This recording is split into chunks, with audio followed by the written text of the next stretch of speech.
Sports for Real with Coach Hall.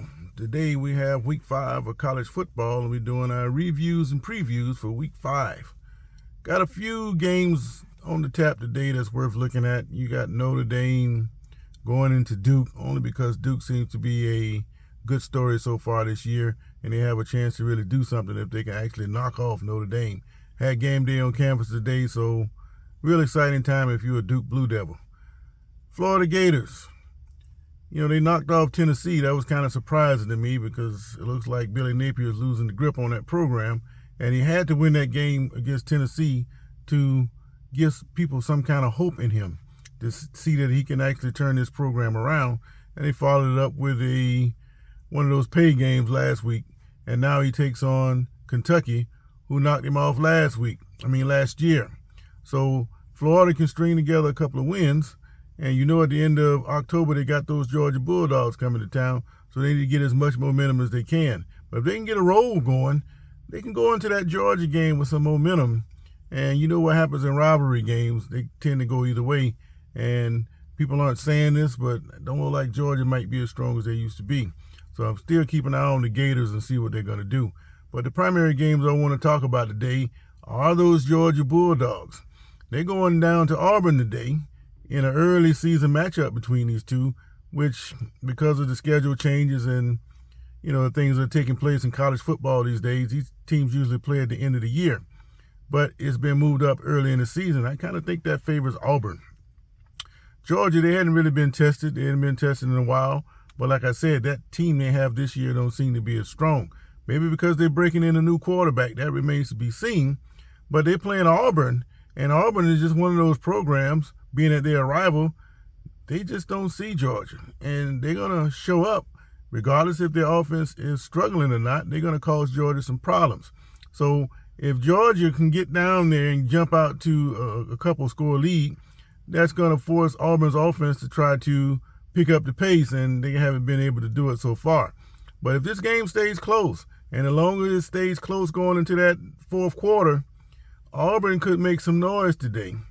But Georgia's going to have to dispatch them early to prevent something like that from happening. So that'll be a game worth watching. The other game, of course, is Southern California at Colorado. Well, Colorado got destroyed last week by Oregon, and it's still the program that people are talking about. Now it's been said that coaches from around the country are going out of their way to try to provide input on how to beat Colorado. Well, whether or not that's true, it would be damaging to the people who's actually involved, because eventually it's going to come out who you are. And people, they look for jobs at different places. If you find out that you colluding against others, that's not going to play well on your resume, and it could end up killing your career. So regardless if you like Deion, or it was said to me that people do that to Saban, which I don't believe, and other coaches around the country, it's very possible. But if you get caught doing something like that and the word gets out and you go to looking for a job, that kind of stuff is going to come up and it's going to eventually bite you. But another reason why this game is interesting, I want to see how Colorado bounces back after being beaten so bad last week. And the word around their program has been accountability. Coaches need to show accountability. The players need to show accountability. Everybody needs to show accountability. So if that's the case, they're scouting each other to see what they can be fixed. What can we do to prevent something like that from happening again? Well, lo and behold, here comes high-powered USC. If USC has their offense going like they've been having it, they're going to score some points. And we know that, the Colorado defense, they're going to give up some points.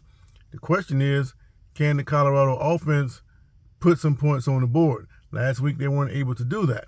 But I tell you this, after watching USC for so very long, knowing how that program is, and especially after watching them last year with that porous defense playing like a high school team, if Colorado stays in the game, just like Utah, just like Tulane in the bowl game, they are likely or will put themselves in a position to blow it in the end. That's just what USC does. And Riley, the coach, if he can't show that he can put a defense on the field to stop people, people are going to stop caring about that high-power offense that he can generate. If you can't stop anybody, what's the point? You know, it's just who gets the ball last in the end determines who wins the game. But if with his offensive genius, if he can put together a reputable defense that can stop some people and hold them down to, say, less than 20 points a game, then USC is going to be pretty much unstoppable. So that is something to watch for. First of all, how does Colorado respond? Number one. 2, how much can USC produce point-wise against that Colorado defense? 3, how much offense Colorado's offense can produce against the Trojan defense? And if it's close going into the fourth quarter, how well will the Trojans tackle down the stretch?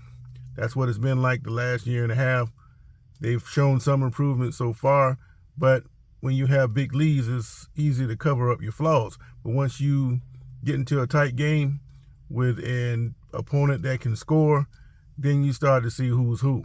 So we'll get a true picture of Colorado after last week. A lot of people kicking dirt on them. They couldn't wait for them to fall, and they started to criticize them in all kinds of ways. Me, I'm just waiting to see if they can put 2 games in a row against a quality opponent to let me know exactly where they stand. Because, you know, in the offseason, they're going to repair those holes through the transfer portal. So Colorado is still an up-and-coming program. And no matter what happens today, they're already well ahead of the curve. Sports for real.